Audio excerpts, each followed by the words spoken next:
सम्पूर्ण दाजुभाइ तथा दिदीबहिनीहरूमा मेरो नमस्कार छ। हामी यति बेला कोभिड 19 को महामारीको कारणले गर्दा होम क्वारेन्टाइनमा हामी बसिरहेका छौँ र यो विश्वकै दोस्रो विश्वयुद्धको महामारीबाट आज मानव समुदाय भयभीत र तरङ्गित भइरहेका छन्।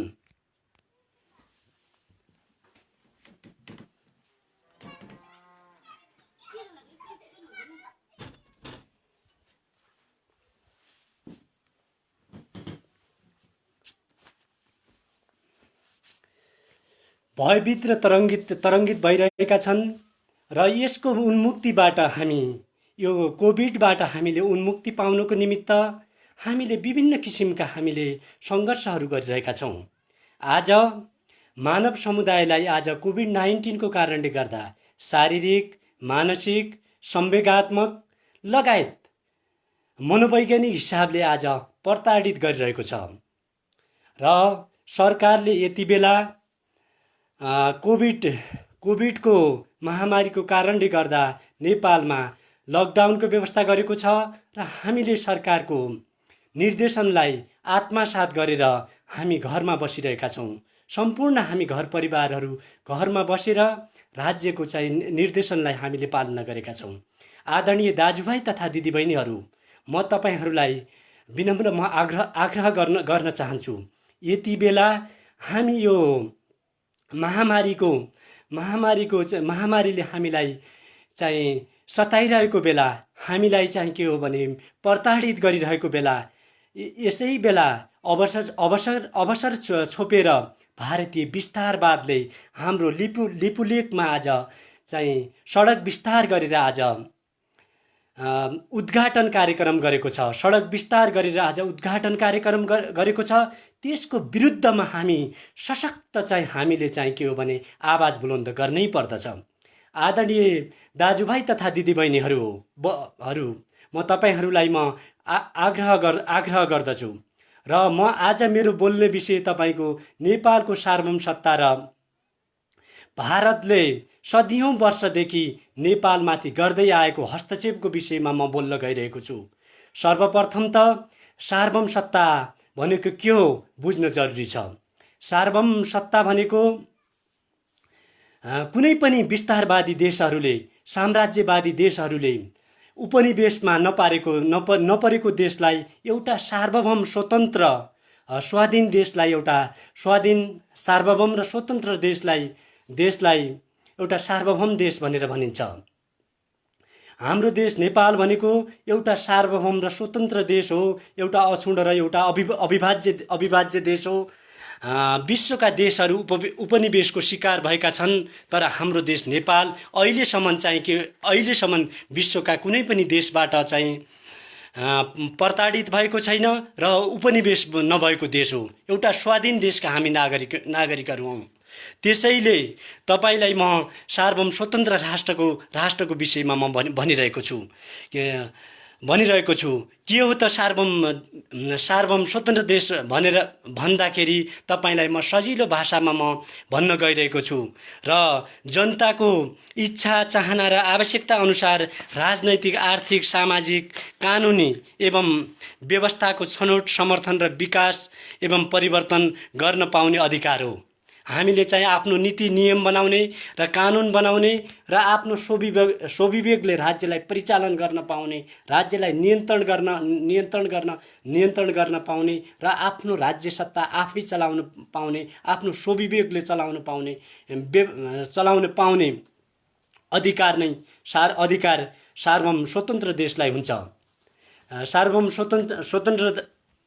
स्वतन्त्र देशलाई हुन्छ। यो कुरा हामी सबै नेपाली दाजुभाइ दिदीबहिनीलाई थाहा नै छ।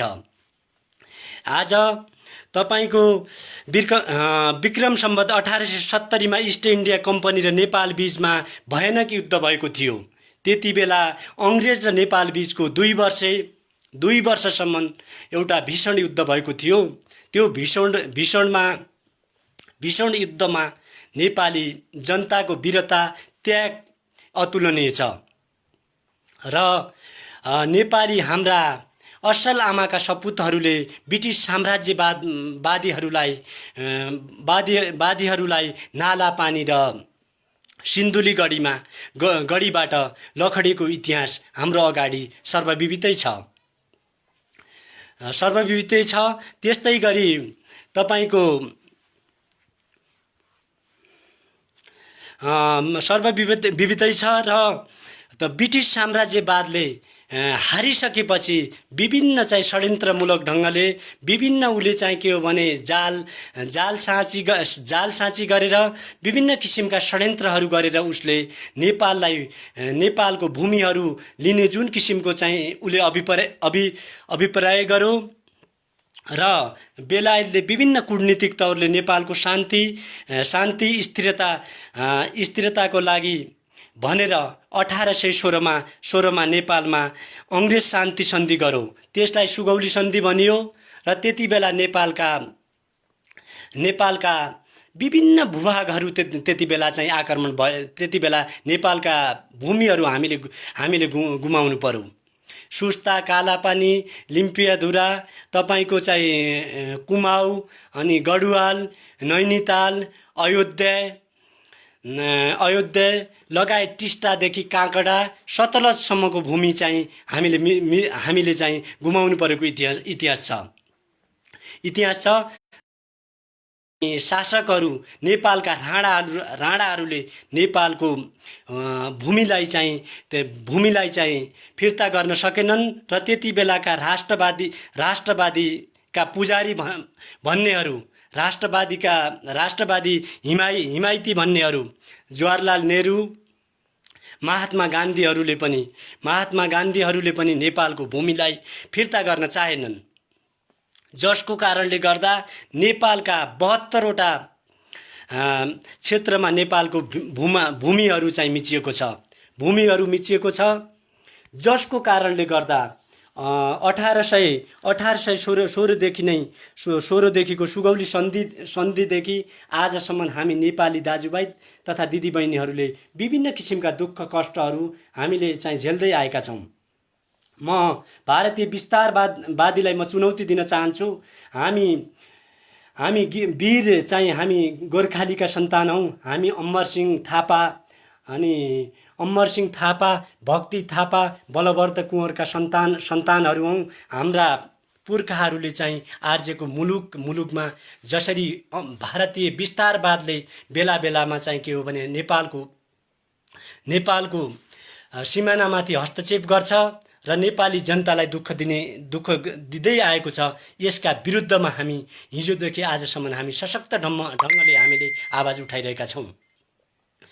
भारतीय विस्तारवादहरू हो, हामी तिमीहरूलाई चुनौती दिन चाहन्छौँ। नेपालको 1 इन्च पनि जमिन तिमीले फिर्ता गर्नुपर्छ। हामीलाई 1 इन्च पनि मिचिएको 1 इन्च जमिन पनि हामीले छोड्नेवाला छैनौँ र त्यो फिर्ता गर्नुपर्छ भन्ने नै हो। हामी अमरसिंह थापाले भनेका छन्, हामी बाघका डम्मर हौँ, सिनो खाने कुकुर नठान भारतीय विस्तारवादीहरू हो भनेर च्यालेन्ज दिएको त्यो अहिले पनि हामीमा त्यो ताजै छ। त्यसैले म तिमीहरूलाई हामी चुनौती दिन चाहन्छौँ। हामी बाघका डम्मरू हौँ, सिनो खाने कुकुर नठान भारतीय विस्तारवादीहरू हो। हाम्रा पुर्खाले राखेका हाम्रा खुँडा, खुकुरी र बन्दुकमा धार लगाएर हामीले सीमामा उत्रिन नपरोस्। तिम्रा विरुद्धमा हामीले चाहिँ युद्ध गर्न नपरोस्। म तिमीहरूलाई ध्यान आकर्षण गर्न चाहन्छु। हाम्रो चाहिँ भूमि प्राणभन्दा पनि प्यारो छ। हामी 3 करोड नेपालका जनता हामी बलिदान गर्न तयार छौँ, तर हाम्रो सीमामा हाम्रो सीमा मिचेको हामी देख्न चाहदैनौँ र नेपाली आमाको अस्मिता लुटेको हामी हेर्न सक्दैनौँ, हामी हेर्न र देख्न सक्दैनौँ। भारतीय विस्तारवादीहरू हो, तिमीहरूले कान खोलेर सुन्दा हुन्छ। तिमीहरूले ब्रिटिस साम्राज्यवादीहरूको जुताको तलुवाको पानी खाएको इतिहास छ। हामी हामीले चाहिँ ब्रिटिस साम्राज्यवादीहरूलाई हामीले धुलो चटाएको इतिहास छ। तिमी भारतीय विस्तारवाद र हामी नेपालीमा आकाश पातलको चाहिँ फरक छ। तिमीहरू जस्तो हामी मरेको सिनो खाने ब्रिटिस साम्राज्यवादको जुत्ताको पानी खाने कायर र हामी त्यस्तो मरेको सिनो खाने कुकुर नठाने भारतीय विस्तारवादीहरू हो। हाम्रो राष्ट्रियताको आफ्नो राष्ट्रियताको हामी आफै सुरक्षा गर्छौँ। यसको हामी आफै संरक्षण र सम्वर्धन गर्छौँ। यसमा तिमीहरूले जान्ने हुनुपर्ने कुनै कारण छैन। त्यसैले भारतीय विस्तारवादीहरू हो तिमीहरूको कुकृत्यहरू, तिमीहरूको राष्ट्रघाती त्यो विस्तारवादी एकाधिकारवादको हामी चाहिँ विरोध गर्न चाहन्छौँ। यति मात्र होइन, यति भनेर मात्र पुग्दैन। भारतीय विस्तारवादीहरू हो तिमीहरूले नेपाल आमाको अस्मिता लुट्नेदेखि लिएर नेपालको स्रोत र साधनहरू, नेपालको भूगोलहरू, नेपालको महत्त्वपूर्ण तपाईको जल, जमिन, जङ्गल, जलस्रोत लगायत नेपालका सम्पूर्ण चाहिँ प्राकृतिक साधन र स्रोतको तिमीहरूले दोहन गरिरहेका छौ, बर्मलुट गरिरहेका छौ। हाम्रा नेपाली युवाहरूलाई एउटा कलवर्ट बनाउने विषयमा गोविन्द गौतमको कञ्चनपुरमा गोली हानी भारतीय एसएसपीले हत्या गरेको छ 2-4 वर्ष अगाडि। हामीले त्यसको लेखाजोखा गरेका छौँ। भारतीय विस्तारवादीहरू हो हामी तिम्रा विरुद्धमा हाम्रा 3 करोड नेपाली जनता मर्न तयार छन्। तिम्रा अगाडि हामी आत्मसमर्पण गर्दैनौँ। आदरणीय दाजुभाइ तथा दिदीबहिनीहरू, यसका विरुद्धमा हामी एकताबद्ध, तिमीहरूका विरुद्धमा हामी एकताबद्ध हुन्छौँ, कटिबद्ध हुन्छौँ। हाम्रा भुत्ते बनाएका कुकुरीहरूमा धार लगाउन नपरोस्। हाम्रा पुर्खाले राखेका हात हतियारमा हामीले धार लगाएर सिमानामा हामीले चाहिँ आउन नपरोस्। भारतीय विस्तारवादीहरू हो तिम्रो भारतीय दूतावास यहाँ लैनचौरबाट हटाएर इन्डिया लिएर राखे हुन्छ। भारतीय विस्तारवादीहरू हो। धेरै न्यु खोजेको हामीलाई मन पर्दैन। तिम्रो भारतीय दूतावास यो काठमाडौँको लैनचौरबाट दिल्लीमा लिएर राखे हुन्छ। तिम्रो दूतावासको तिमीहरूले सुरक्षा गरेर राख्दा हुन्छ।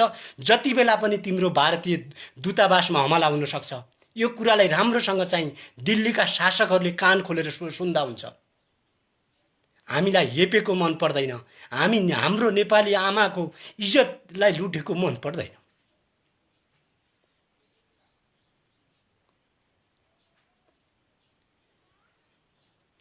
हामीले अहिले युद्ध गर्न पनि हामीले चाहेको होइन।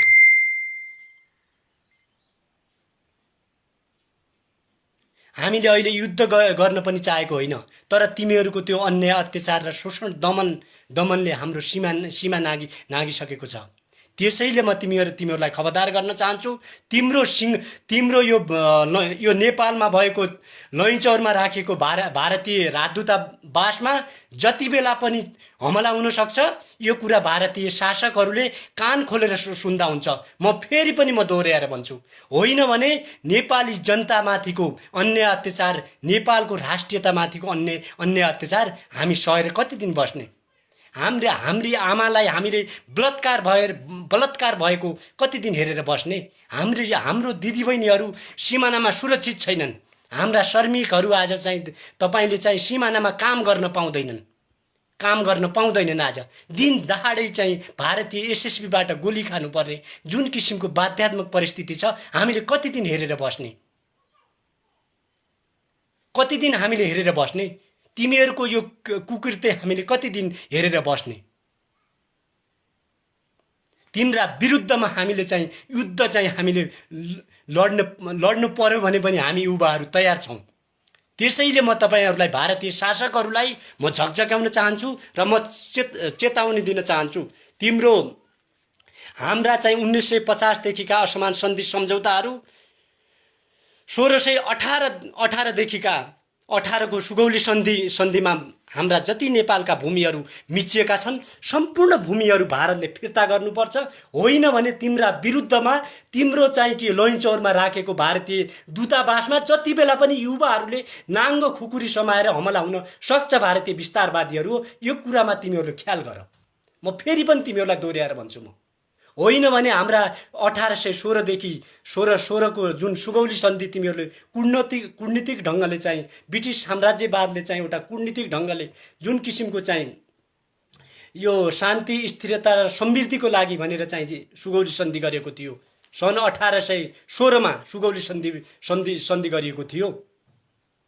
त्यो सुगौली सन्धिमा जति नेपालका भूमिहरू, धेरै नेपालका भूमिहरू मिचिए, त्योबाट यता चाहिँ नेपालका भूमिहरू मिचिँदै आएका छन्, दिन प्रतिदिन मिचिँदै आएका छन्। तिमी हाम्रो सिरानीसम्म तिमीहरूले हाम्रो भूमि मिच्दै आइसकेका छौ। तिमीले त्यस्तै पर्यो भने त अप्रत्यक्ष रूपमा नेपालको चाहिँ भनौँ न राजधानी काठमाडौँमा पनि तिमीहरूले अप्रत्यक्ष ढङ्गले विज्ञान र प्रवृत्तिको हिसाबले, तपाईँको सूचनाको हिसाबले तिमीहरू भारतीय विस्तारवादीहरूले घेराबन्दी हालिसकेका छौ। त्यो कुरा हामीले राम्रोसँग बुझेका छौँ। भारतीय विस्तारवादीहरू यो कुरा राम्रोसँग हामीले बुझेका छौँ। तिम्रा राजदूतावास भारतीय विस्तारवादीहरू हो। तिम्रो लैनचौरको भारतीय राजदूतावास सुरक्षित नहुन सक्छ। तिम्रो चाहिँ भारतीय राजदूतावास अहिले त्यो युद्ध त हामीले गर्न चाहेको होइन, तिमीहरूसँग युद्ध गर्न हामीले चाहेको होइन। हामीले शान्ति स्थिरता, हामीले चाहिँ के हो भने एउटा भनौँ न छिमेकी राष्ट्रसँग हामीले सुमधुर सम्बन्ध कायम गर्न चाहेको हो। तर तिमीहरूको कुकृत्य, तिमीहरूको एउटा यो प्रवृत्तिको कारणले गर्दा, एउटा भनौँ न खराब प्रवृत्तिको कारणले गर्दा तिम्रो चाहिँ यो लैनचौरमा भएको भारतीय राजदूतावासमाथि हामीले बम प्रहार गर्न नपरोस्। हामीले तिम्रो चाहिँ तिम्रा भारतीय दूतावासमाथि खुकुरी हान्न नपरोस्, खुकुरी हान्न नपरोस्। नेपालका 3 करोड युवाहरू, 3 करोड जनताले तिम्रा भारतीय दूतावासको नियोग कूटनीतिकमाथि खुकुरी प्रहार नहोस्।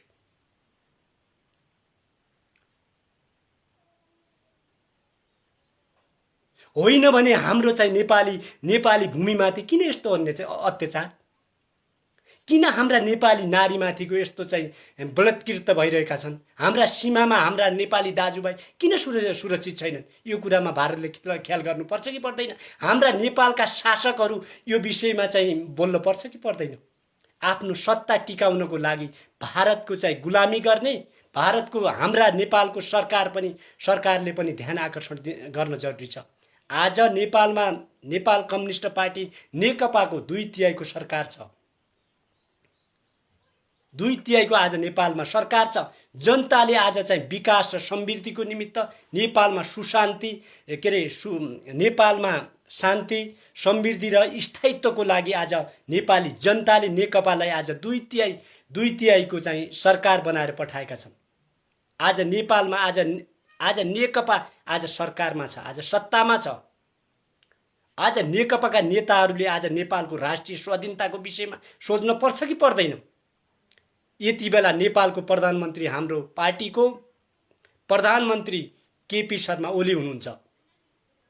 यति बेला उहाँले बोल्नुपर्छ कि पर्दैन? अब उहाँले विज्ञप्ति, हाम्रो नेपालको प्रधानमन्त्री केपी शर्मा ओली र प्रचण्डले चाहिँ विज्ञप्ति निकाल्नु भएको छ, पार्टी अध्यक्ष प्रचण्डले निकाल्नु भएको छ।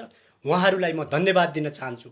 तर यतिले मात्र पुग्दैन र नेपालका शासकहरूको पनि बानी बिग्रेको छ। भारतीय विस्तारवादको खुट्टामा तेल लगायो भने, मालिस गर्यो भने, उनीहरूलाई खुसी पारिरह्यो भने नेपालमा सत्तामा बस्न पाइन्छ, सत्तामा टिक्न पाइन्छ भन्ने जुन किसिमको दास मनोवृत्ति छ, त्यसका विरुद्धमा अब नेताहरूले, हाम्रा नेकपाका नेताहरूले पनि अब बोल्नुपर्छ। बोल्ने बेला आएको छ। तिनका विरुद्धमा अब आवाज, भारतीय विस्तारवादको चाहिँ भनौँ न विरुद्धमा, भनौँ न अब युद्धै नलडे पनि तपाईँको शान्ति वार्ताको टेबलमा संवादहरू गरेर नेपालका मिचिएका भूमिहरू फिर्ता गर्नुपर्छ कि पर्दैन?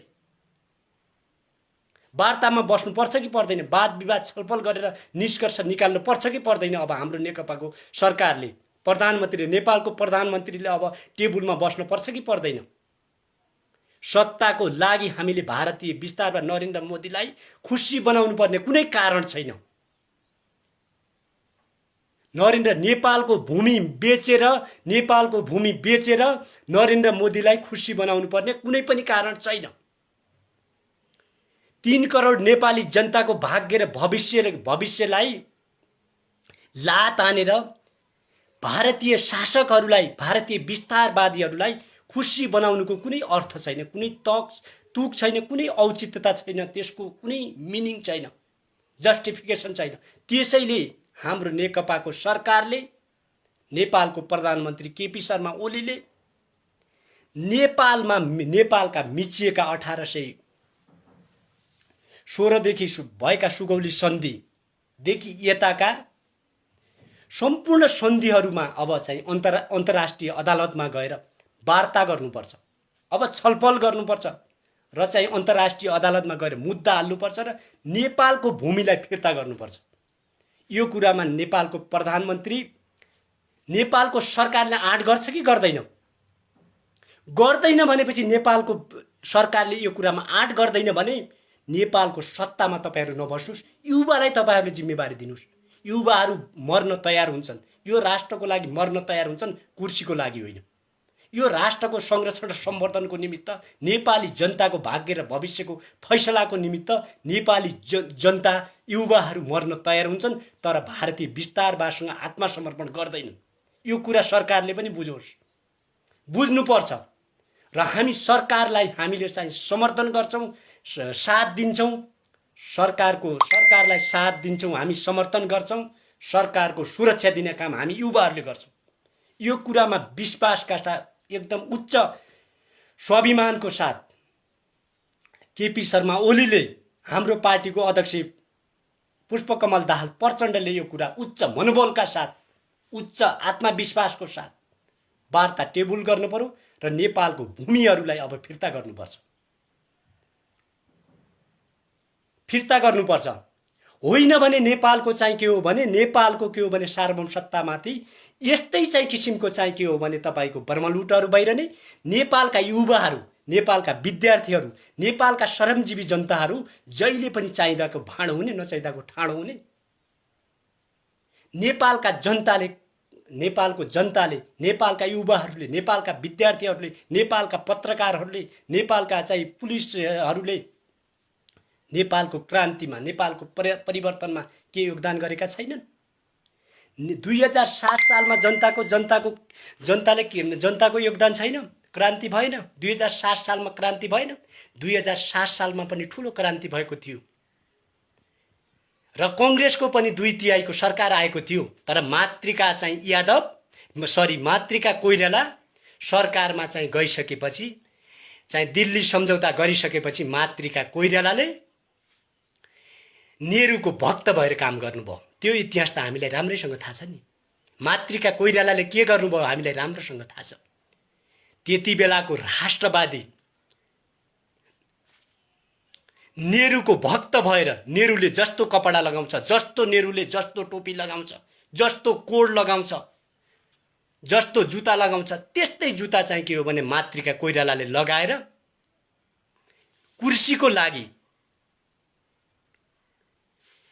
कुर्सीको लागि नेहरूको चाकडी गरेको इतिहास पनि युवाहरूलाई राम्रोसँग थाहा छ, राम्रोसँग स्मरण छ। र उहाँले चाहिँ मातृका कोइरालाले कुर्सीको लागि बीपी कोइराला माथि रङ्गशालामा 2011 सालमा हमला गरेको होइन। मञ्चमा 2011 सालमा मातृका कोइरालाले बीपी कोइराला माथि कुर्सीको लागि पार्टी कांग्रेस, नेपाली कांग्रेस विभाजित हुँदा आफ्नो चाहिँ भाइमाथि, बीपी कोइरालामाथि उहाँले रङ्गशालामा चाहिँ प्रहार गर्न लगाउनु भयो। मातृका प्रसाद कोइरालाले के को लागि त भन्दा सत्ताको लागि, कुर्सीको लागि उहाँले चाहिँ के हो भने हमला गर्नुभयो। बीपी कोइरालालाई मञ्चमा कुटिए, बीपी कोइराला मञ्चमा कुटिए। किन कुटिए बीपी कोइराला त्यति बेला?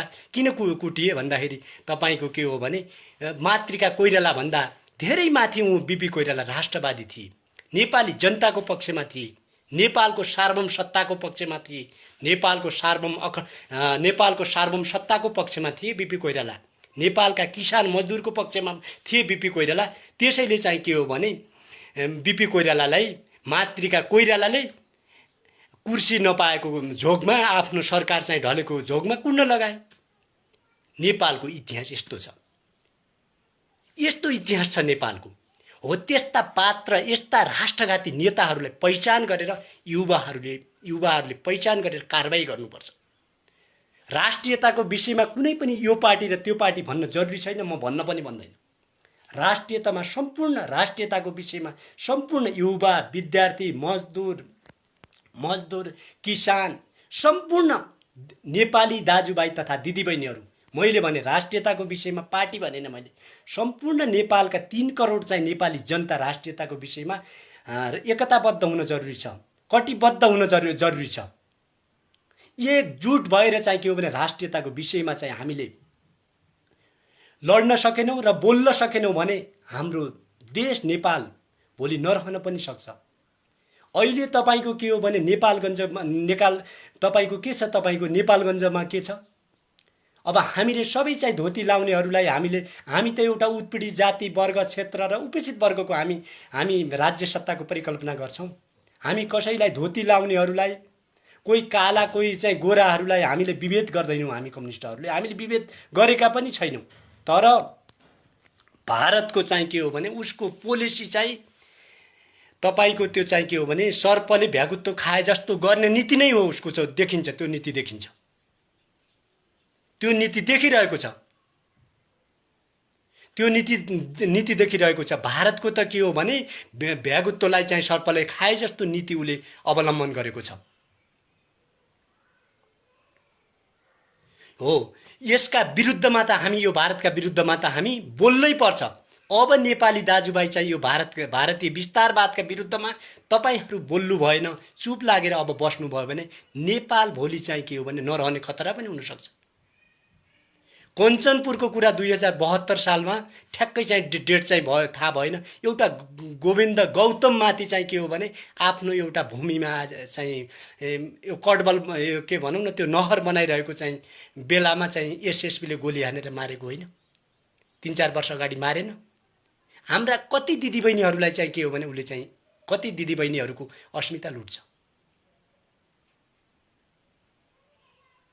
के हो यो, किन भइरहेछ यो विषयमा हाम्रा नेपालका विद्वत वर्गहरू बोले,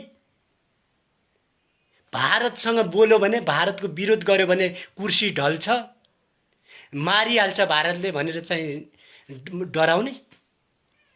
डराउने, देश सुम्पिदिने। तपाईहरू के को लागि चाहिँ के हो भने तपाईँ सत्तामा हुनुहुन्छ, हामी के को लागि चाहिँ के हो भने हामी राजनीति गर्दैछौँ।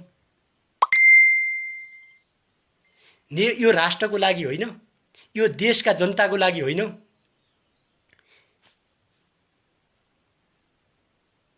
हो, यो कुरालाई हामीले एकदम चिन्तन मनन चाहिँ गरेनौँ भने, हामीले गहिरो ढङ्गले चाहिँ हामीले सोचेनौँ भने, हामीले सोच विचार गरेनौँ भने भोलि नेपालमा ठुलो समस्या आउनेवाला छ। म त भन्छु भारतीय विस्तारवादलाई, म त भन्छु लिपुलेख मात्र होइन, लिपुलेखको कुरा मात्रै छैन, लिम्पिया धुराको मात्र कुरा छैन, काला पानीको कुरा छैन, नाला पानीको कुरा मात्र छैन। हाम्रो भूमि अयोध्या पनि हाम्रै हो, हाम्रो तपाईको कुमाऊ पनि हाम्रै हो, गढुवाल पनि हाम्रै हो, नैनीताल पनि हाम्रै हो, हाम्रो टिस्टा पनि हाम्रै हो, काँकडा पनि हाम्रै हो, सतलज पनि हाम्रै हो। यो सम्पूर्ण भूमि चाहिँ भारतले फिर्ता गर्नुपर्छ। अब लिपुलेखको कुरा गरेर मात्रै हुँदैन, युद्ध हुन्छ, अब युद्ध हुन सक्छ भोलि। यो चाहिँ के हो भने हामी युद्ध गर्न चाहदैनौँ, तर सरकारले चाहिँ के हो भने घोषणा गरोस् हामी युवाहरू मर्न तयार छौँ, तर यो राष्ट्रिय स्वाधीनताको लागि, राष्ट्रिय स्वाभिमानको लागि हामी मर्न तयार छौँ। हामीलाई कुनै पर्वाह छैन, कुनै पर्वाह छैन हामीले, हामी मर्न तयार छौँ। तर हाम्रो राष्ट्रियता हाम्रो जिउँदो हुनुपर्छ, हाम्रो राष्ट्रियता जाग्दो हुनुपर्छ भनेर म तपाईहरूलाई म चाहिँ आग्रह गर्न चाहन्छु र सम्पूर्ण दाजुभाइ तथा दिदीबहिनीहरूलाई म आग्रह गर्न चाहन्छु। र म अलिकति सेन्टिमेन्टल पनि भएँ, अलिकति भावनात्मक पनि भएँ र अघि मैले विषयवस्तु अलिकति मिल्न पनि मिलेन, सुरुमा बोल्दै गर्दाखेरि मिलेन। तर एउटा कुरा के हो भने अलिकति चाहिँ बिग्रियो, म एकदम इमोसनल त होइन। र हामीले नेपाली दाजुभाइ तथा दिदीबहिनीहरूले, हामी युवा विद्यार्थीहरूले भोगेको पीडा, भारतीय चाहिँ विस्तारवादले चाहिँ लगाएको नाकाबन्दीदेखि लिएर तपाईँको सीमा युद्धहरू, तपाईँ 1922 सालको चाहिँ युद्ध सीमा युद्ध भयो, त्यस्तै 1962 कुरा भयो, सीमा युद्धको कुरा भयो। त्यस्तै गरी अस्ति 72-73 लगाएको नाकाबन्दीको कुरा भयो। विभिन्न चाहिँ विभिन्न समयमा यसले चाहिँ हामीलाई दुःख दिँदै आएको छ, दुःख दिँदै आएको छ। म सम्पूर्ण चाहिँ के हो भने विद्यार्थी साथीहरू, सम्पूर्ण दाजुभाइ तथा दिदीबहिनीहरूलाई म अनुरोध गर्दछु, मुख्य कुरा त सार्वभौम सत्ता भनेको के हो भन्ने कुरा चाहिँ बुझ्न जरुरी छ। सार्वभौम सत्ता भनेको के हो त भन्दा हाम्रो देश नेपालमा बस्ने विभिन्न जात जाति, भाषा, धर्म, क्षेत्र, लिङ्ग जातिहरूको चाहिँ कला संस्कृति भनौँ न, तिनीहरूको चाहिँ रीतिरिवाज, चालचलन, भाषा, संस्कृतिलाई नै चाहिँ के भन्छ, नेपालको सार्वभौम सत्ता भनेर भनिन्छ। सार्वभौम सत्ता हो नेपालमा बस्ने सम्पूर्ण भनौँ न जात जाति, धर्म, भाषा, लिङ्ग, क्षेत्रहरूको चाहिँ के हो भने क्षेत्रहरूको रीतिरिवाज, चालचलन भनौँ न, भाषा, संस्कृति नै के हो त भन्दा हाम्रो राष्ट्रियता हो, हाम्रो गौरव हो। राष्ट्रियतालाई नेसनालिटी पनि भनेर भनिन्छ। राष्ट्रियतामा के अर्को कुरा के पर्छ त भन्दा तपाईँको सिटिजनसिप पनि पर्छ, सिटिजनसिप पनि पर्छ। म तपाईँहरूलाई भन्छु, नर्थ कोरियामा चाहिँ के हो भने फर्स्ट प्रायोरिटी जनतालाई, पिपुल्सलाई दिएको छ। फर्स्ट प्रायोरिटी त्यहाँको जनतालाई मान्छ, जनतालाई दिएको छ फर्स्ट प्रायोरिटी, जनतालाई मान्छ, पछि राष्ट्रलाई मान्छ। भारतकै कुरा गर्छु म तपाईँहरूलाई, भारतले पहिलो प्रायोरिटी कसलाई दिएको छ त भन्दा तपाईँको राष्ट्रलाई दिएको छ। उसले 1 नम्बरमा के गर्छ त भन्दा राष्ट्रलाई प्राथमिकता दिन्छ भारतले। दोस्रो नम्बरमा भारतले के गरिरहेछ त भन्दा पार्टीलाई प्राथमिकता दिएको छ। तेस्रो चाहिँ उसले प्राथमिकता कसलाई दिन्छ त भन्दा प्रायोरिटी अनि चाहिँ के हो भने तपाईँलाई अनि जनतालाई दिएको छ। भनेपछि नेपालको राष्ट्रियता के हो त, हामीले कसलाई प्रायोरिटी दिने? यहाँको चाहिँ के हो भने तपाईँको राष्ट्रलाई दिने पहिलो प्रायोरिटी दिने कि हाम्रो भनौँ न नेताले, यहाँ नेपालका शासकहरूले चाहिँ के भने पहिलो प्रायोरिटी नेपाललाई दिने कि पहिलो प्रायोरिटी भनौँ न प्राथमिकता जनतालाई दिने कि पहिलो प्राथमिकता चाहिँ के हो भने जनतालाई दिने? यो त देखिँदैन।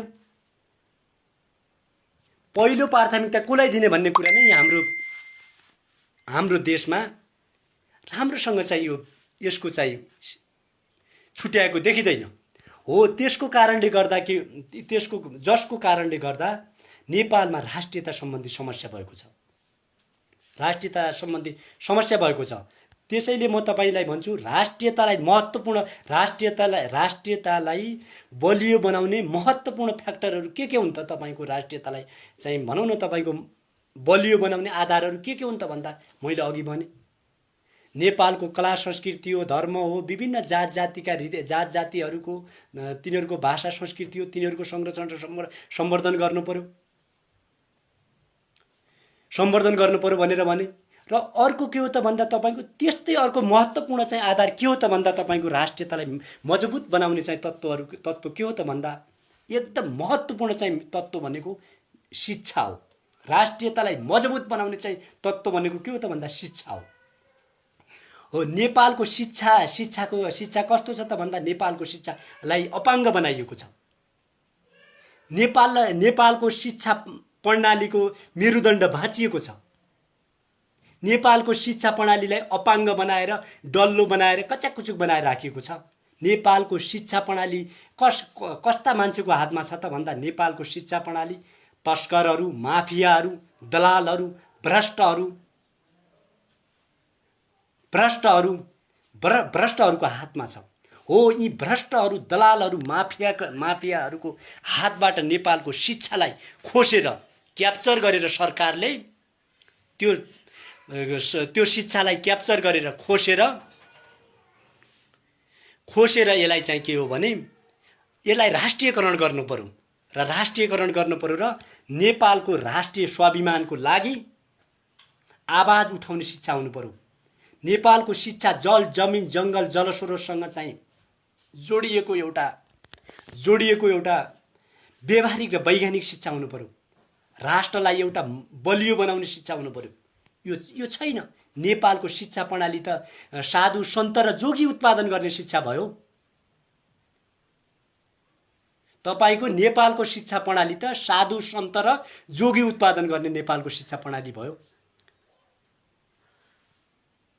हो यो शिक्षा प्रणाली यो चाहिँ एजुकेसन सिस्टम कहिलेसम्म चाहिँ यो स्थापित भइरहन्छ? कहिलेसम्म भइरहन्छ? हो यो शिक्षालाई चाहिँ के हो भने राज्यले अब खोसेर यस्ता चाहिँ गलत व्यापारीहरूका हातबाट खोसेर शिक्षालाई अब राष्ट्रियकरण गर्नु भनौँ न। शिक्षालाई चाहिँ के हो भने राज्यले नियन्त्रण गर्नुपर्छ भन्ने नै हो।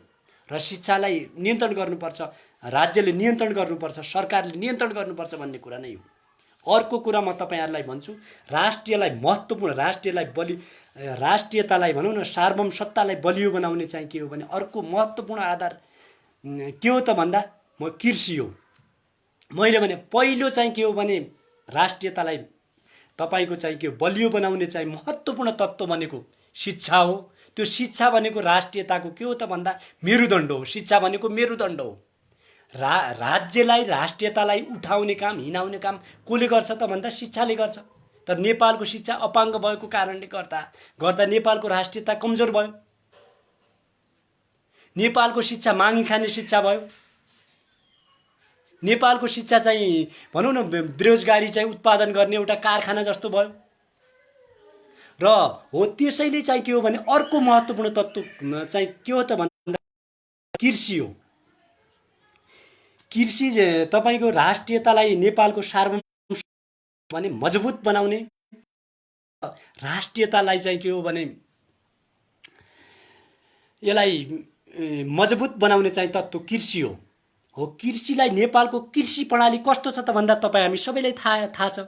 हाम्रो नेपालको कृषि प्रणाली 2 महिनादेखि 6 महिनासम्म खान नपुग्ने जीवन निर्वाहमुखी शिक्षा अनि कृषि प्रणाली छ।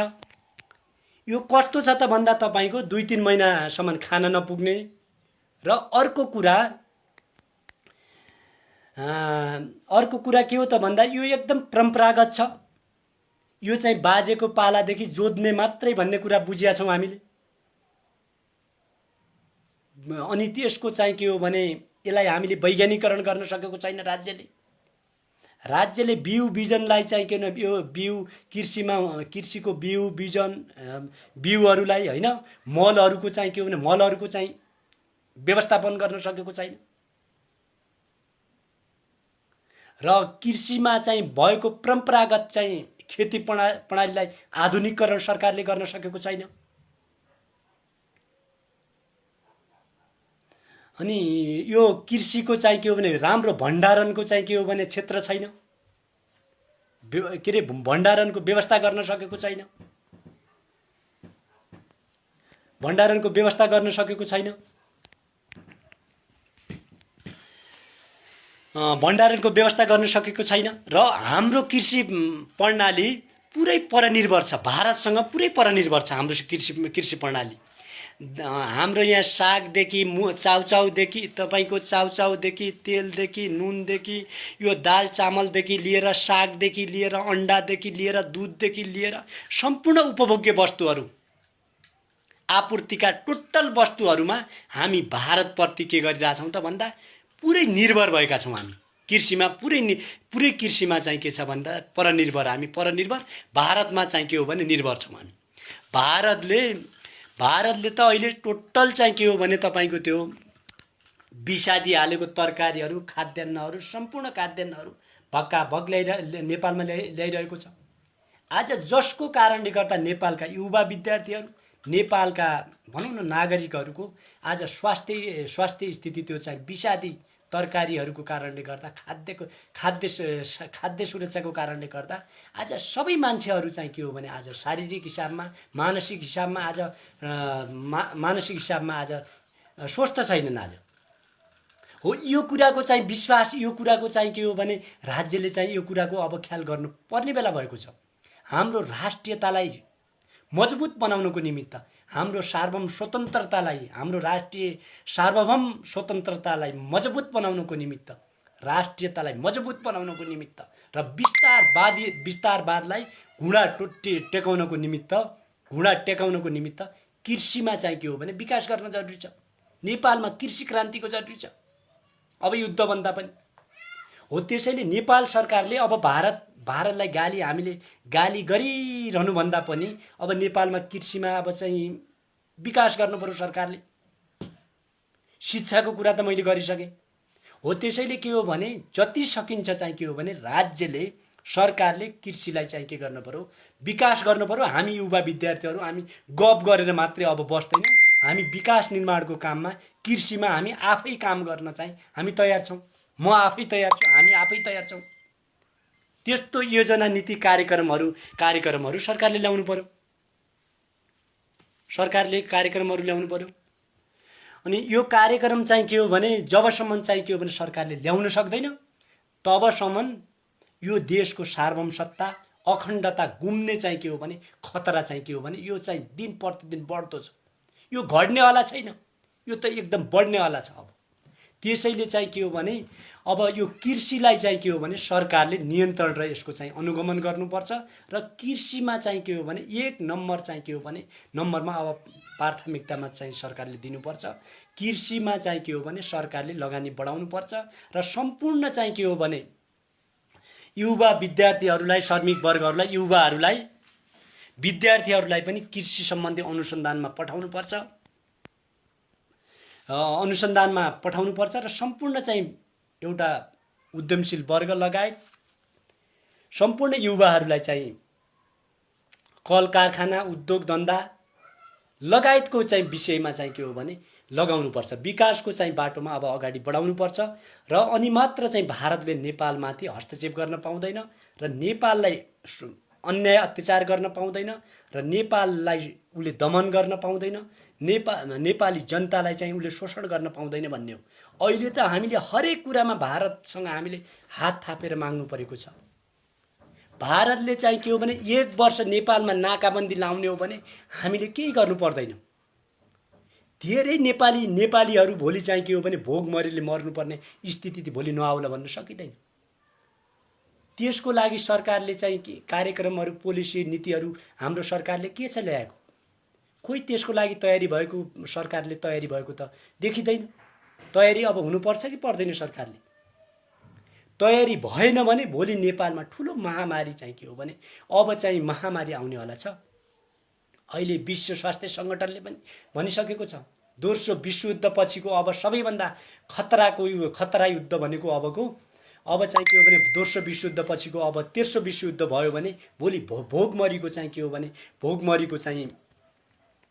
भोगमरीले चाहिँ भोलि विश्वयुद्धभन्दा बढी मान्छेहरू भोगमरीले मर्न सक्छन् भनेर आज विश्व स्वास्थ्य सङ्गठनले आज बोलिसकेको छ, तथ्याङ्कले बोलिसकेको छ। तपाईको अस्ति चाहिँ उत्तर कोरियामा किम जोङ उन मरिसक्यो भनेर चाहिँ विश्वभरि चर्चा भयो। नेपालमा पनि कति साथीहरूले किम जोङ उत्तर कोरियाको राष्ट्रपति शासक भनौँ न मरिसक्यो भनेर फेसबुकमा समेत हाम्रो नेपालका धेरै युवाहरूले, विद्यार्थीहरूले हालेको मैले देखेँ। किम जोङ उन मरिसक्यो भनेर चाहिँ के हो भने मरिसके भनेर चाहिँ त्यो विश्वभरि चाहिँ के हो भने त्यसको हल्ला फिजियो। अमेरिकाको खुफिया संस्थाले पनि किम जोङ उन मरेको छ कि बाँचेको छ भन्ने कुरा पनि उसले खोज तलास गर्दा त्यो पत्ता लागेन। तर 2 हप्तापछि किम जोङ उनले रासायनिक मल कारखानाको चाहिँ रेबन काटेर उनले चाहिँ उद्घाटन गरे। यसको तात्पर्य के हो भन्दा तपाईको कोही शासक हो कि र उत्तर कोरियाका आफ्नो होलान्, उसको सिस्टम होला, उसको शासन गर्ने तरिका होला। धेरैलाई उत्तर कोरियाका चाहिँ केही कुरा अरू चाहिँ के हो भने भनौँ न विरोधी राष्ट्रहरूलाई उसका चाहिँ के हो भने शासन गर्ने तरिकाहरू, तौर तरिकाहरू, कानुनहरू मन नपर्ला। तर उत्तर कोरियाले त आफ्नो जनतालाई एउटा मुठ्ठीमा राखेको छ। खाद्यान्नको चाहिँ सुरक्षा दिएको छ, लगायतको चाहिँ के हो भने उसले सैनिक चाहिँ सुरक्षादेखि लिएर सम्पूर्ण चाहिँ राष्ट्रिय स्वाधीनताको चाहिँ के हो भने उसले रक्षा गरेको छ। उत्तर कोरियाले रक्षा गरेको देखिन्छ। र बेला बेलामा चाहिँ के हो भने अमेरिकी साम्राज्यवादले विश्वका चाहिँ के हो भने साना राष्ट्रमाथि उसले शोषण र दमन गर्दै आएको छ। त्यो स्रोत र साधन कब्जा गर्ने नाममा लिबिया, सिरिया, अफगानिस्तान, पाकिस्तान, इरानमा उसले बमबारी गर्छ। अस्ति भर्खरै सुलेमानको हत्या गर्यो। उसले चाहिँ किन चाहिँ हत्या चाहिँ बमबारी गर्छ? अमेरिकाले भन्दा त्यहाँको स्रोत र साधनहरू कब्जा गर्नको लागि, त्यहाँको तेल खानीहरू भनौँ न, तपाईँको पेट्रोल खानीहरू, त्यहाँको चाहिँ प्राकृतिक स्रोत र साधन कब्जा गर्नको निमित्त अमेरिकाले चाहिँ के हो भने हमला गर्छ। तर उत्तर कोरियाले त्यसको प्रतिरक्षा गरिरहेको छ। अहिलेसम्म त्यसको प्रतिरक्षा गरिरहेको छ। अहिले उत्तर कोरियाले अहिले पनि भन्छ अमेरिकी साम्राज्यवाद भनेको कागजी बाघ हो, यो भुक्छ मात्रै, यसको चाहिँ केही अब अर्थ, यसको चाहिँ केही औचित्य छैन भनेर अस्ति पनि बोलिसक्यो। हामीले अब सिक्नुपर्छ कि पर्दैन? हामीले उत्तर कोरियाका हामी उत्तर कोरियाबाट पनि केही राम्रा कुराहरू हामीले सिक्न सक्छौँ। हाम्रो नीति नियम बनाउने त हाम्रो नेपाल सरकारको चाहिँ त्यो आफ्नो कुरा हो। अरूको हामीले देखासिकी गर्ने भन्दा पनि हाम्रो नेपालको मौलिकतामा हामीले नियम बनाउने, कानुन बनाउने र सरकारलाई कसरी गभर्न गर्ने र जनतालाई बढीभन्दा बढी कसरी फेसिलिटेट गर्ने, जनतालाई कसरी सुसज्जित बनाउने र जनताका हक अधिकारहरूलाई कसरी चाहिँ भनौँ न प्रत्याभूति गर्ने र जनतालाई चाहिँ किनभने सम्पन्नशाली कसरी बनाउने, यो राष्ट्रलाई कसरी स्वाधीन बनाउने, कसरी स्वतन्त्र बनाउने, कसरी स्वाभिमान बनाउने भन्ने कुरामा त नेपाल सरकारले त्यो कुरालाई त ध्यान दिनुपर्छ भन्ने कुरा हो। र यो विषयमा सरकारको गम्भीर ध्यान आकर्षण हुनुपर्छ। र अब हिजोको जस्तो परम्परागत यो ट्रेडिसनल सरकारले राज्य चलाउन सक्दैन। अबको विश्व भनेको फरक तरिकाले अब चल्छ। अब फरक तरिकाले चल्छ। यो कुरालाई सरकारले चाहिँ राम्रोसँग बुझ्नुपर्छ। र अर्को कुरा के छ भने तपाईँको नेपालको चाहिँ पर्यटन क्षेत्र पनि त्यस्तै चाहिँ समस्याग्रस्त छ। नेपालमा चाहिँ हामीले पर्यटनको विकास गर्ने भनेर भन्छौँ। हामीले संस्कृति, पर्यटन तथा उड्डयन मन्त्री हामीले भन्छौँ। हामीले चाहिँ के हो भने राष्ट्रियताको कुरा गरौँ। अघि पनि राष्ट्रियताको कुरा गरेँ मैले। राष्ट्रियताको कुरामा के हुन्छ भने धर्म संस्कृतिको कुरा हुन्छ। हिजो राष्ट्रवादी कुरा गर्नेहरू सगरमाथा, तपाईँको मुक्तिनाथ, त्यो ढोका लगाइदेऊ, मुक्तिनाथ, पशुपति भनेको राष्ट्रियता हो भनेर भन्थे। त्यो पनि होइन, त्यसको पनि राष्ट्रियता भनेको होइन। तपाईँको एउटा सगरमाथा, राई, पशुपति, मुक्तिनाथ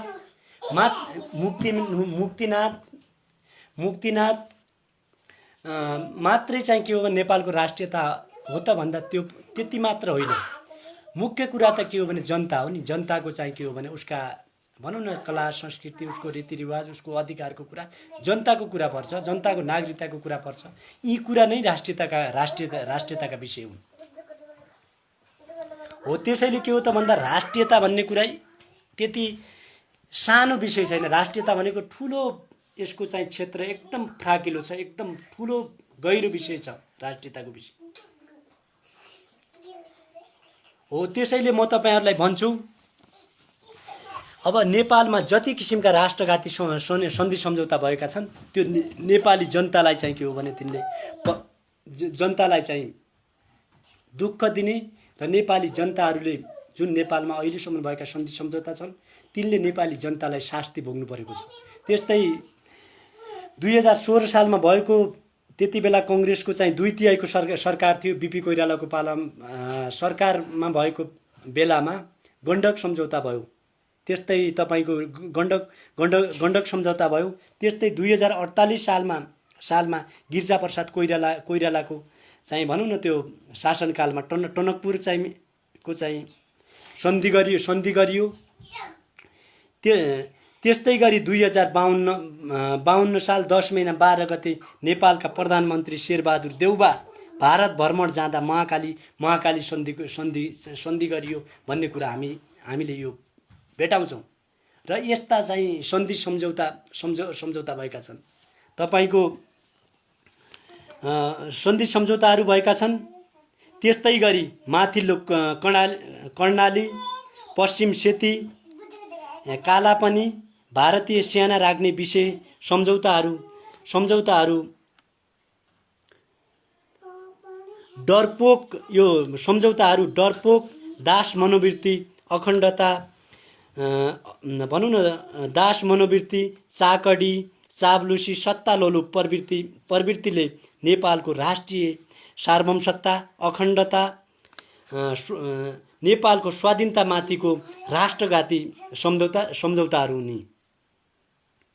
त्यसैले केही राष्ट्रघाती नेताहरूको कारणले गर्दा नेपाल र नेपाली जनताको शिर झुकेको छ।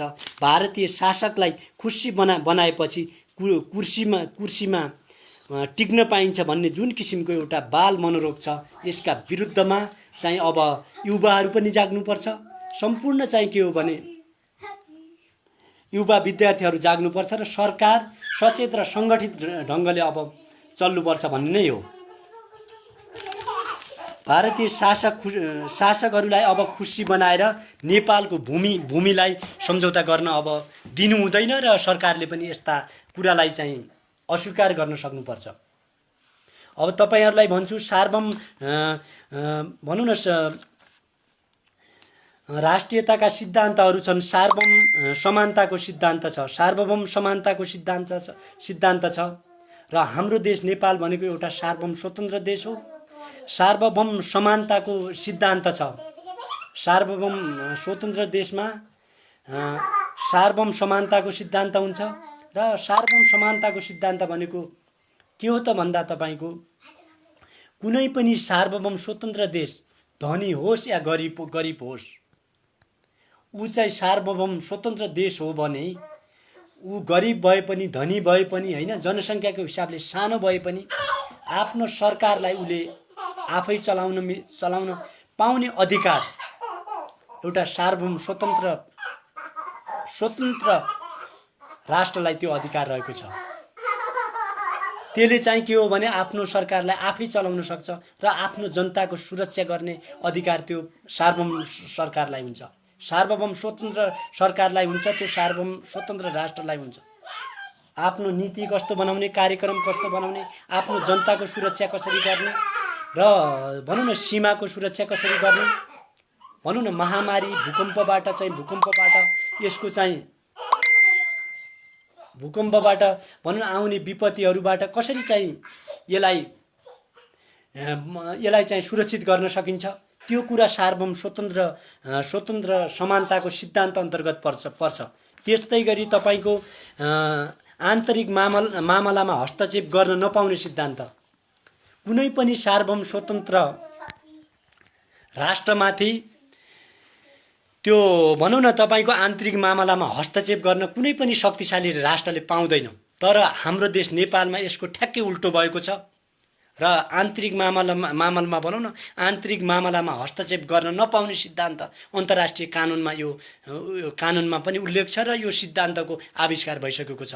तर भारतले अन्तर्राष्ट्रिय कानुनलाई पनि लत्याएर भनौँ न चाहिँ लात हानेर उले चाहिँ नेपालको आन्तरिक मामिलामा उले हस्तक्षेप गर्दै आएको छ, उले नियन्त्रण गर्दै आएको छ। उले नेपालको चाहिँ के हो भने नेपालको सम्पूर्ण स्रोत साधनमाथि उले एकलौटी ढङ्गले दोहन गर्दै आएको छ। यो चाहिँ अन्तर्राष्ट्रिय कानुनको सिद्धान्त विपरीत छ र नेपालको आन्तरिक मामलामा हस्तक्षेपको सिद्धान्त विपरीत उसले चाहिँ के हो भने उसको क्रियाकलाप छ। त्यस्तै गरी तपाईको अर्को कुरा के छ भने संयुक्त राष्ट्रसङ्घको विधानमा पनि भनिएको छ एउटा सार्वभौम स्वतन्त्र देशको विषयमा संयुक्त राष्ट्रसङ्घको विधानको धारा 2 को 7 मा स्पष्ट रूपमा उल्लेख गरेको छ र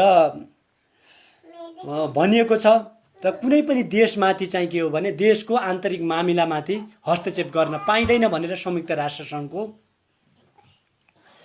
संयुक्त राष्ट्रसङ्घको धारा 2 को 7 मा यसको व्यवस्था गरिएको छ।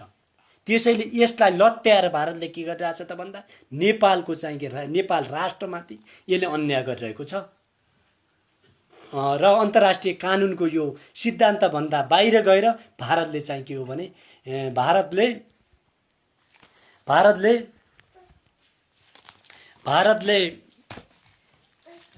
दिन प्रतिदिन नेपालमाथि उसले शोषण गरिरहेको छ। त्यस्तै गरी तपाईको अन्तर्राष्ट्रिय विवादको शान्तिपूर्ण समाधान गर्ने सिद्धान्त हो। तपाईको कुनै पनि राष्ट्रहरू बीचमा विवाद भयो भने कुनै पनि राष्ट्रहरू बीचमा चाहिँ विवाद भयो भने त्यसको चाहिँ के हो भने शान्तिपूर्ण ढङ्गले ती विवादहरूको चाहिँ शान्तिपूर्ण ढङ्गले त्यसको समस्याको समाधान गर्न पाउने अधिकार अन्तर्राष्ट्रिय कानुनमा व्यवस्था गरेको छ। अन्तर्राष्ट्रिय कानुनमा व्यवस्था गरिएको छ। अन्तर्राष्ट्रिय कानुनमा यसको व्यवस्था गरेको छ र यसलाई पनि के हो त भन्दा अन्तर्राष्ट्रिय विवादको शान्तिपूर्ण समाधान गर्ने सिद्धान्तको हामीले चाहिँ पालना गर्नुपर्छ भन्ने नै हो। तर हामीले भारतसँग अहिले तत्काल नै युद्ध चाहेको चाहिँ होइन, तर भारतले चाहिँ के हो भने हामी माथिको अन्याय र जुन किसिमको अत्याचार गरेको छ त्यसले गर्दा हाम्रो सीमा नागेको हो। हामी चाहिँ हाम्रा सीमाहरू नागेका छन्। हामीले हाम्रो मस्तिष्कहरू, हाम्रा दुःख कष्टहरू, हाम्रा पीडाहरू हामीले चाहिँ के हो भने थेक्न नसकेर हामी अब भारतसँग अन्तिम चाहिँ हामी आग्रह गर्न चाहन्छौँ र अब भारतले चाहिँ के हो भने एउटा मैत्रीपूर्ण ढङ्गले एउटा चाहिँ के हो भने उता लिएर गइजाऊ मैत्रीपूर्ण ढङ्गले नेपालको चाहिँ के हो भने मिचिएका सीमाहरूलाई फिर्ता गर्नुपर्छ भन्ने हो अर्को कुरा के हो भने अन्तर्राष्ट्रिय दायित्वको पालना गर्ने सिद्धान्त। अन्तर्राष्ट्रिय दायित्वको पालना गर्ने सिद्धान्त भनेको तपाईको भारतले मान्न पर्छ कि पर्दैन। अन्तर्राष्ट्रिय कानुनमा व्यवस्था गरेको छ। कुनै पनि राष्ट्रमाथि चाहिँ के हो भने त्यसको हस्तक्षेप गर्न नपाउने,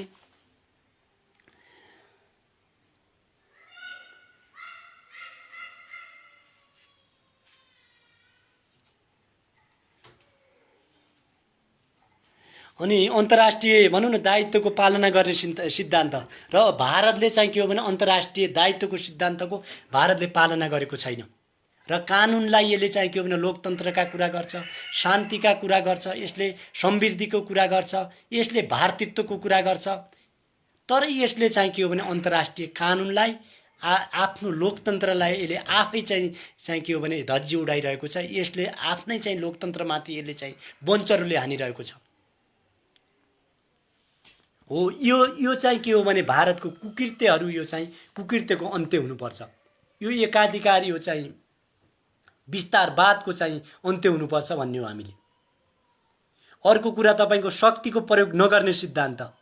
तपाईको शक्तिको प्रयोग नगर्ने सिद्धान्त भनेर भनिएको छ। तपाईको म पढेर सुनाइदिन्छु। विगतमा युद्धको विभिन्न चाहिँ युद्धमा ख्याल गरेको छ। जुनसुकै परिस्थितिको माहौल भए पनि शक्तिको प्रयोग नगरिकन त्यसको समस्याको समाधान निकाल्नुपर्छ भन्ने सिद्धान्त छ। सिद्धान्तको शक्तिको प्रयोगलाई अवैध ठानेको छ। राष्ट्रहरूको अन्तर्राष्ट्रिय रूपमा आएका विवादहरूलाई शान्तिपूर्ण ढङ्गले यसको व्यवस्थापन गर्ने चाहिँ सिद्धान्तको प्रतिपादन गरेको छ। त्यस्तै गरी अन्तर्राष्ट्रिय कानुनका सिद्धान्त सम्बन्धी घोषणापत्र 1960 ले पनि आक्रमणकारी युद्ध गर्न नहुने कुरा उल्लेख गर्दै त्यस्तो युद्धलाई शान्ति विरुद्धको अपराधको रूपमा उल्लेख गरेको देखिन्छ। आधुनिक अन्तर्राष्ट्रिय कानुनले शक्तिको प्रयोगलाई पूर्ण रूपमा निषेध गरेर मात्र विश्व शान्ति कायम हुन सक्छ भन्ने कुरालाई मध्यनजर गर्दै शक्तिको प्रयोगलाई अमान्य चाहिँ घोषित गरेको छ। यो कुरालाई भारतले बुझेको छ कि छैन? अहिले यति बेला हामीले पनि युद्धमै जाने र चाहिँ नाकामा बन्दुक नै पड्काउनु पर्छ भन्ने हाम्रो होइन। पहिलो चाहिँ हाम्रो यो आग्रह होइन। तर उसले के हो भने एउटा वार्ताबाट भनौँ न चाहिँ नेगोसिएसनबाट, संवादबाट, छलफलबाट नेपालको भूमिलाई फिर्ता गर्नुपर्छ र नेपाल सरकारले चाहिँ वार्ता गर्नुपर्छ, संवाद गर्नुपर्छ दिल्लीको सरकारसँग, दिल्ली दरबारसँग भन्ने हो। हामीले सुरुमा नै युद्धमा जानुपर्छ भन्ने कुरा चाहिँ होइन। र अर्को चाहिँ क्षेत्रीय अखण्डताको सिद्धान्त। अर्को क्षेत्रीय अखण्डताको सिद्धान्त छ। अन्तर्राष्ट्रिय कानुनको सिद्धान्त अन्तर्गत क्षेत्रीय अखण्डताको सिद्धान्त छ र यो सार्वभौम स्वतन्त्र राष्ट्रको लागि चाहिँ आविष्कार गरेका सिद्धान्तहरू हुन्। त्यस्तै गरी अर्को सिद्धान्त छ सार्वभौम स्वतन्त्र राष्ट्रहरूको लागि आविष्कार गरेको सिद्धान्त। अर्को सिद्धान्त छ राष्ट्रहरूको समान अधिकार र आत्मनिर्णयको अधिकार। अनि राष्ट्रहरूको समान अधिकार र आत्मनिर्णयको अधिकार छ। अन्तर्राष्ट्रिय कानुनको धरातल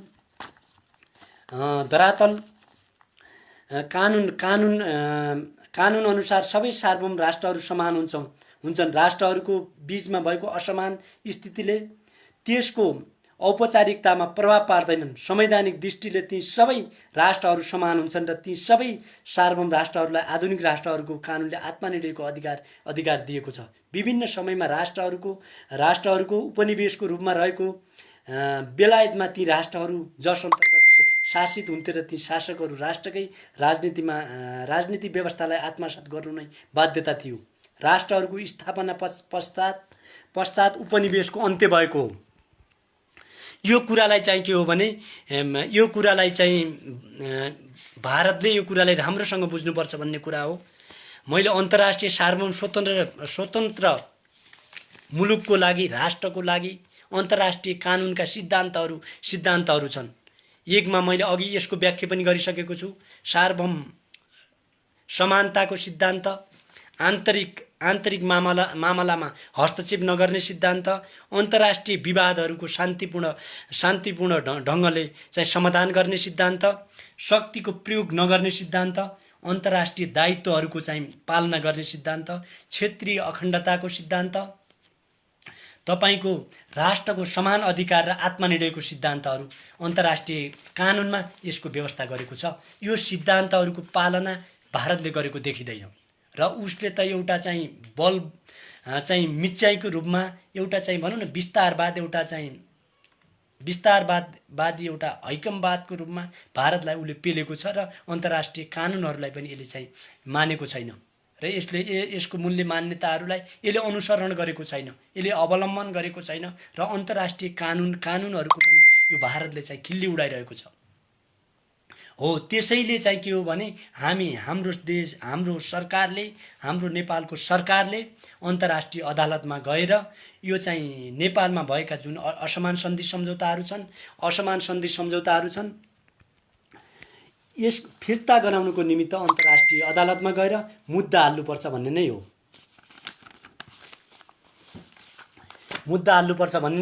र भारतलाई म अब तपाईलाई लास्टमा म भन्न चाहन्छु, भारतले बुझ्नुपर्छ ब्रिटिस साम्राज्यवादले भारतलाई जुताको तलुवाको पानी खुवाएको, गोरु जोतेको त्यो इतिहास, त्यो विरासत चाहिँ भारतले कहिल्यै बिर्सनु हुँदैन र भारतले आफ्नो छिमेकी राष्ट्रमाथि यस्तो हस्तक्षेप र अन्याय पनि गर्नु हुँदैन। भारतीय विस्तारवादीहरू हो, म तिमीहरूको ध्यान आकर्षण गराउन चाहन्छु। तिमीहरूले ब्रिटिस साम्राज्यवादले तिमीहरूलाई गोरु जोते जस्तै जोतेको, तिमीहरूलाई जुताको तलुवाको पानी खुवाएको तिमीले इतिहास बिर्स्यौ कि के हो? नेपालमाथिको अत्याचार, नेपालमाथिको विभेद हामीलाई असह्य छ। त्यसैले यो एउटा लोकतान्त्रिक राष्ट्रको यो मूल्य मान्यता होइन, यो लोकतान्त्रिक व्यवस्थाको मूल्य मान्यता होइन। साना राष्ट्रमाथि दहन गर्ने, शोषण गर्ने, अन्याय गर्ने र त्यसलाई चाहिँ एउटा रणभूमि बनाइरहने त्यो चाहिँ एउटा मित्र राष्ट्रको त्यो चाहिँ राष्ट्रको त्यो मान्यता छैन र त्यो हुनु पनि होइन। त्यसैले यो कुरालाई ख्याल गर्नै पर्छ। अब भारतले ध्यान दिनै पर्छ र हाम्रा नेपालका जुन 1950 देखि असमान सन्धि सम्झौताहरूलाई खारेज गर्नुपर्छ र 1947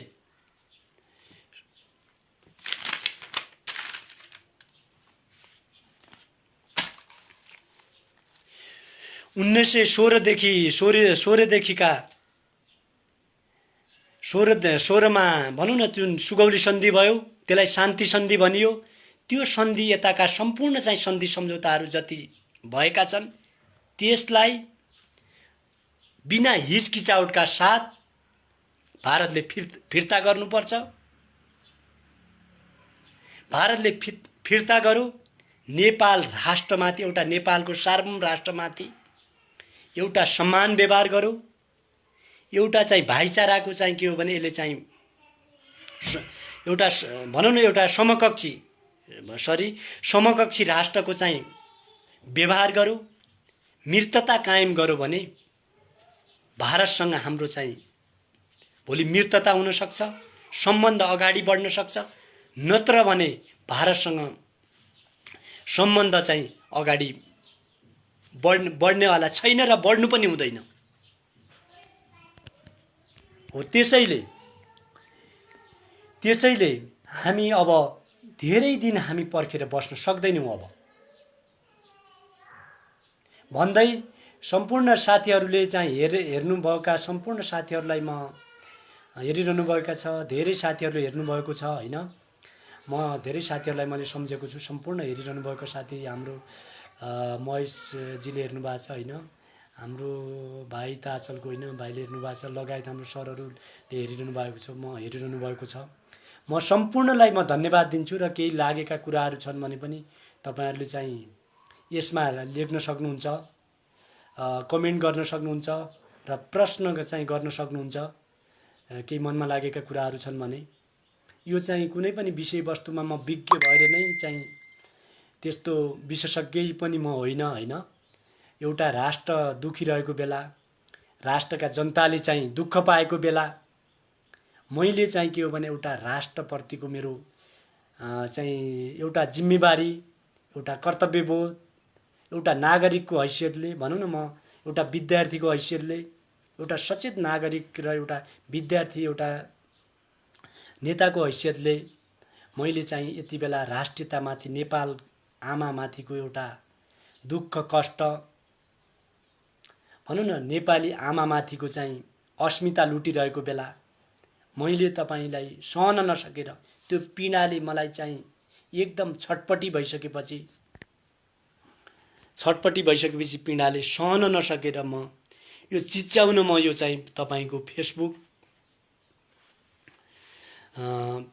फेसबुक लाइभमा म आएको हुँ र मैले पीडालाई यो चाहिँ सहन नसकेर हाम्रो नेपाल आमामाथि, हाम्रो नेपालको सार्वभौम सत्ता, स्वतन्त्रता, नेपालको स्वाभिमानमाथि यो नाङ्गो गरिएको बलात्कारका चाहिँ विरुद्धमा म सहन नसकेर म चिच्याएर कराएर म चाहिँ भनौँ न रोएर म बाहिर निस्केको हो। र नेपाल आमालाई हामीले सुरक्षित गर्नुपर्छ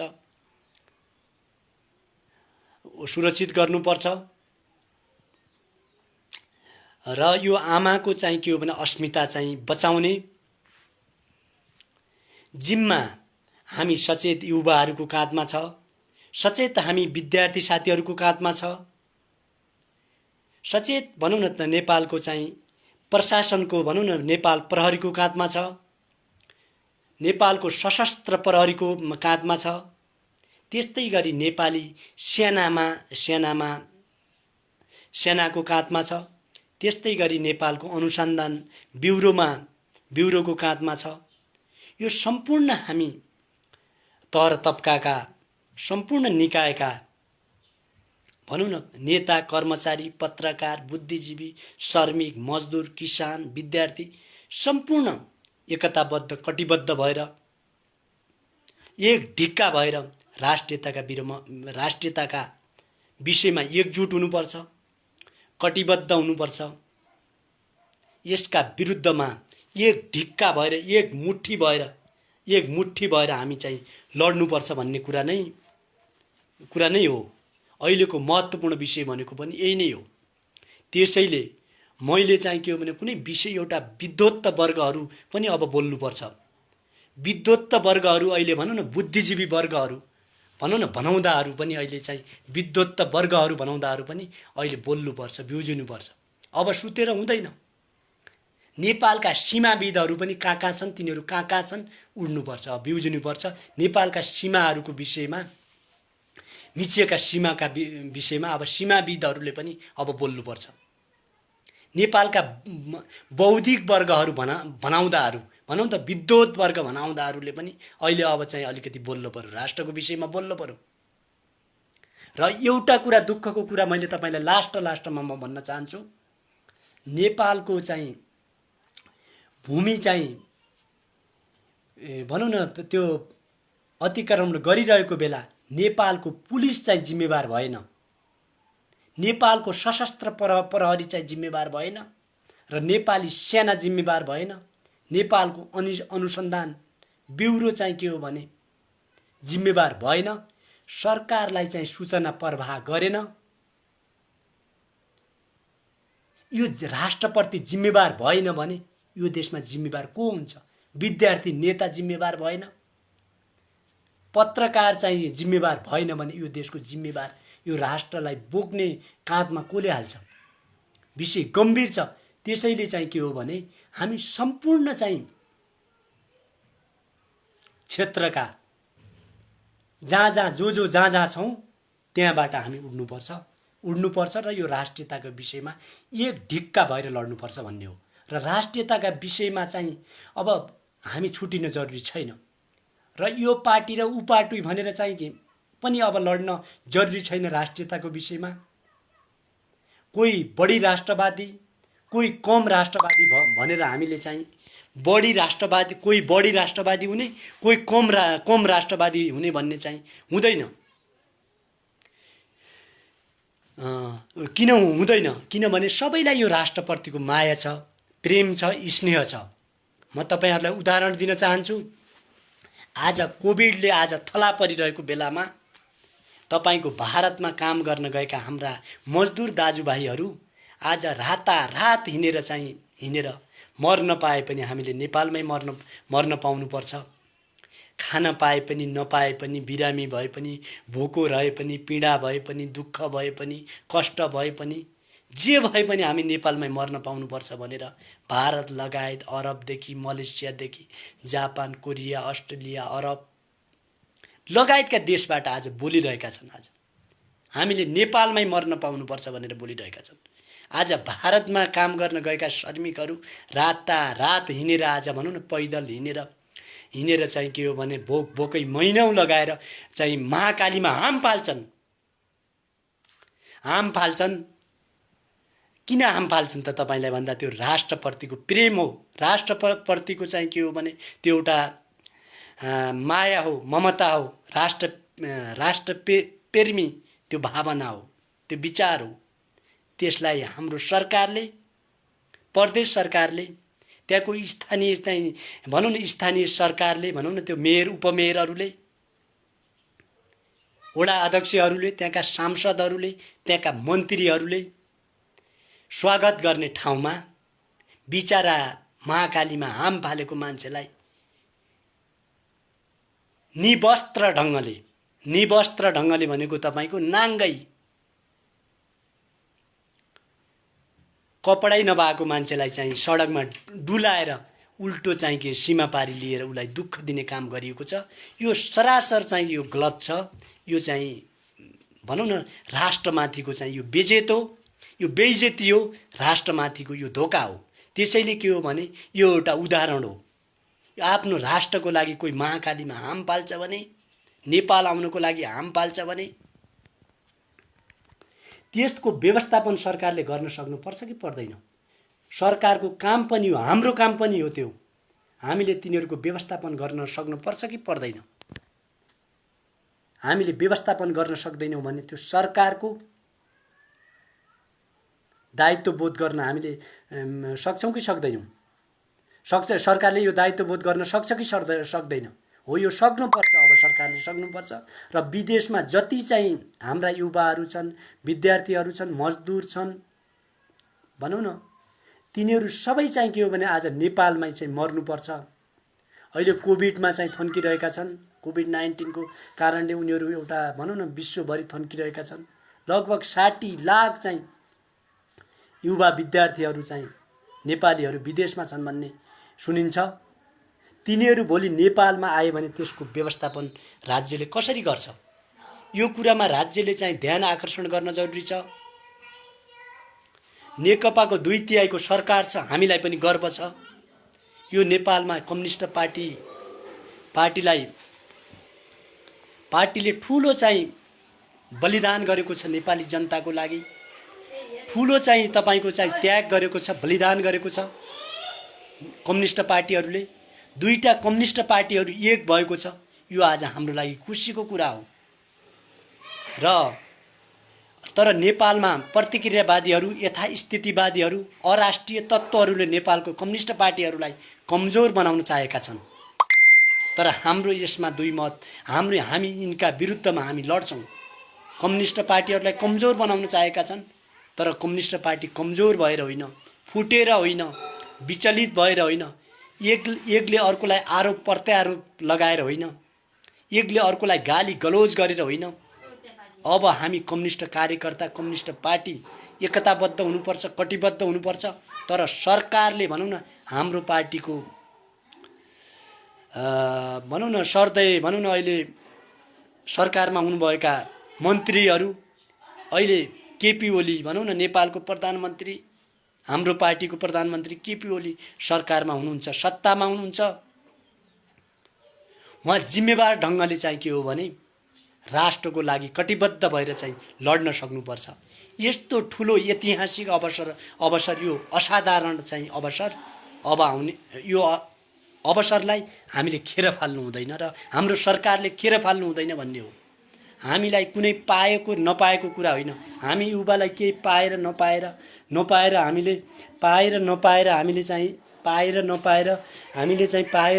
हामीले चाहिँ कुनै विरोध गरेका छैनौँ, आलोचना गरेका छैनौँ। हामी त्यसै कुर्लिएका पनि छैनौँ। हामी पाएर नपाएर होइन। त्यसैले के हो त भन्दा तपाईको हाम्रो यो सरकार चाहिँ राम्रो हुनुपर्छ भन्ने हो। र नेपालमा चाहिँ के हो भने एउटा गुड गभर्नमेन्ट भनौँ न, तपाईको असल शासन व्यवस्था भनौँ न, गुड गभर्नमेन्ट भनौँ न, असल सरकार, सुशासन हामीले चाहेको हो। युवाहरूले सुशासन हामीलाई चाहेको हो। यसको मैले अपेक्षा गर्दै म अहिलेलाई बिदा हुन्छु। हस्त नमस्कार। सम्पूर्ण साथीहरू हेरिदिनु भयो, मन पर्यो भने तपाईँ लाइक, कमेन्टहरू, सेयर गरिदिनु होला साथीहरू। म तपाईहरुलाई धन्यवाद दिँदै म बिदा हुन्छु। हस्त नमस्कार, अभिवादन।